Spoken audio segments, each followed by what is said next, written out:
Vous écoutez France Culture.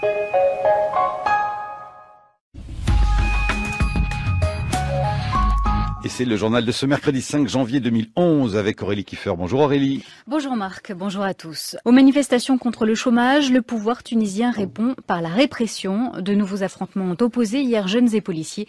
Plusieurs personnes ont été blessées.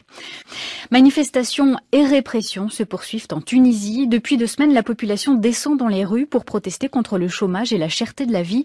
En ce moment, ce sont les étudiants et les lycéens qui expriment leur mécontentement dans l'ouest du pays.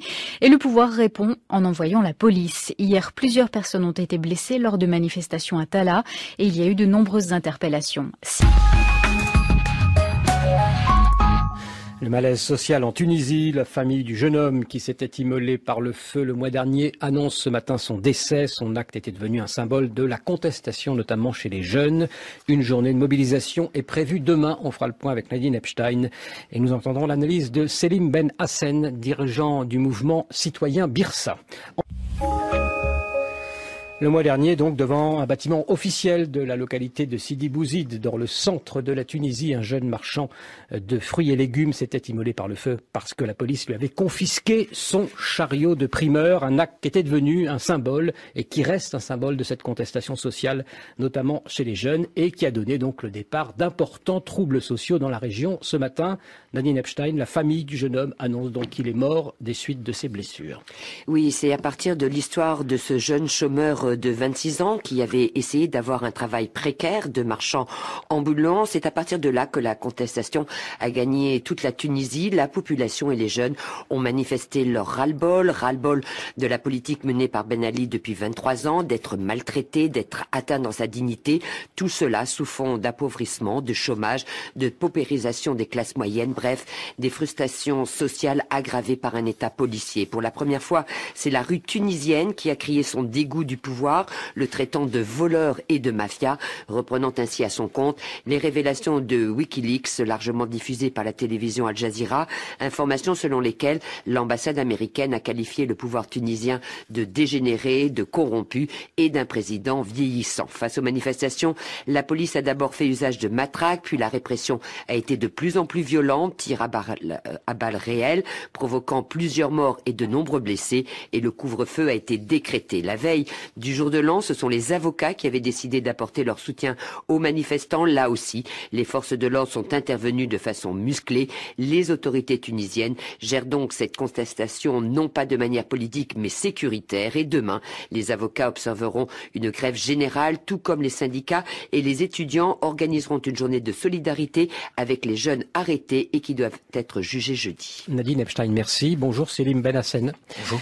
Vous êtes à Paris dans ce studio, vous êtes président du mouvement citoyen Birsa. Un tout petit mot sur cette appellation, Birsa. Mouvement citoyen qui... Pour vous présenter. Oui, mouvement Birsa qui considère que c'est aux citoyens et pas aux politiques de prendre le pouvoir et que on a un travail à faire ensemble. Alors vous me posez la question sur l'appellation Birsa, c'est le mythe fondateur de Carthage et l'objet de Birsa justement aujourd'hui, c'est de refonder une Tunisie, une autre Tunisie, celle que le peuple veut. Ce matin, Libération titrait Tunisie révolte à huis clos. Alors il est vrai que c'est vraiment très difficile de connaître l'ampleur de cette révolte, la situation précise. Est-ce que vous pouvez, vous, avoir une vision globale, nous donner comme ça une impression globale de ce qui se passe? Oui, bien entendu, vous avez plusieurs corps, à la fois des syndicats, à la fois des membres de l'opposition et à la fois des avocats qui sortent dans la rue pour afficher non seulement leur mécontentement, mais leur impatience et leur détermination à ce que ce régime tombe. Si vous me permettez de vous apporter une petite analyse, je pense que Madame Epstein a eu le mot juste en parlant de dignité. C'est-à-dire que depuis 40 ans, vous avez 2 catégories qui se battent en Tunisie. Vous avez le peuple qui se bat pour le pain, pour le travail, pour des conditions justement de vie décentes. Et vous avez la classe politique, les syndicats et les avocats qui se battent pour des concepts peut-être un tout petit peu plus sophistiqués, comme la liberté et les droits de l'homme. Alors aujourd'hui, ce sont 2 combats justement pour la dignité. Et ce qui se passe aujourd'hui, c'est simplement la jonction entre un combat sur le thème économique et social que porte le peuple et que devrait ou aurait dû porter des partis politiques ou des syndicalistes, et un autre combat pour les libertés. Et si vous voulez, c'est la jonction de ces deux combats qui donne ce à quoi on assiste aujourd'hui. Ça fait donc peut-être une grande partie de la société, ce qu'on appellerait civile tunisienne, qui aujourd'hui serait en mouvement. Donc dimension sociale, politique, les deux à la fois. Qu'est-ce que vous diriez ? Les deux, puisque à la fois le politique et le social font appel à la dignité, et cette dignité, on l'a perdue depuis 23 ans. Alors comment réagit le pouvoir ? Le pouvoir réagit de deux manières. Alors, il se dit prêt à donner des chèques, comme si on pouvait acheter la dignité des gens avec des chèques.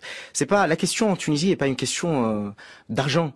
C'est pas une question de budget. C'est une question humaine. Les gens n'en peuvent plus de voir leur dignité bafouée. Et cette dignité, c'est à la fois le fait de sortir dans la rue et de se voir contrôlé par les forces de l'ordre. Quand on n'a pas les moyens, parce que quand on a les moyens, on se fait escorter par les forces de l'ordre. Et puis, c'est une question qui est en réalité humaine, vraiment, fondamentalement. Et sociale aussi, par rapport à des conditions qui se seraient dégradées ? Bien sûr. Et ça concerne les jeunes beaucoup, vous dites, ou alors toutes les oui, générations ? justement, par rapport à la question sociale, si vous voulez, la fierté de la Tunisie, en tant que peuple tunisien, notre fierté était d'avoir, contrairement à d'autres pays arabes, une classe moyenne très importante. C'est-à-dire que beaucoup de pays arabes étaient façonnés avec des castes, avec des gens très très riches, et avec beaucoup de gens très très pauvres. Le gros avantage de la Tunisie, qui est un acquis de Bourguiba, c'était d'avoir fait une classe moyenne très importante et qui vivait bien. Cette classe moyenne, il n'y a pas de fracture aujourd'hui au sein de la classe moyenne tunisienne. C'est toute la classe moyenne qui s'affaisse. Encore un petit mot. Demain, journée de mobilisation. Est-ce que vous avez le sentiment que ce mouvement va prendre de l'ampleur et peut menacer éventuellement le régime Ben Ali? Il faut que les choses s'organisent. C'est-à-dire que il ne faut pas dénoncer un État policier. Il faut dénoncer un régime. Je veux rappeler que les policiers gagnent en Tunisie 300 dinars, c'est-à-dire environ 180 €, qui ne sont pas les ennemis du peuple, qu'ils sont beaucoup plus proches de la population tunisienne que du régime actuel. Et l'appel qu'il faut leur faire, ça n'est pas des injures ou des insultes, c'est de leur dire on fait partie du peuple, on a un combat à mener contre les tyrannies et ce combat nous devons le mener ensemble. Merci beaucoup Selim Ben Hassen. Donc journée de mobilisation demain, vous en serez évidemment président du mouvement citoyen qui s'appelle Birsa. Merci d'être venu jusque-là.